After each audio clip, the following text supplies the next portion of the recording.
Bisaya, mayor, matanda, dumating at umikot sa Pilipinas. Minura silang lahat.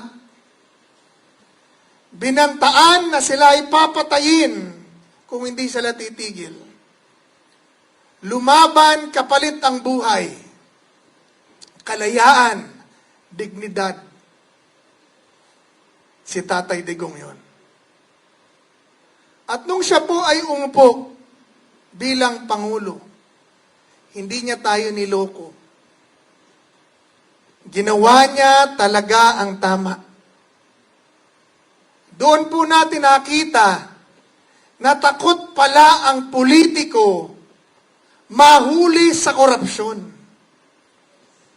Wala hong matapang na congressman noon na gustong magpahuli na siya ay korap. Wala kahit isa. Magdala ka dito ngayon na magsasabi sa atin na nung panahon ni Digong, korap siya.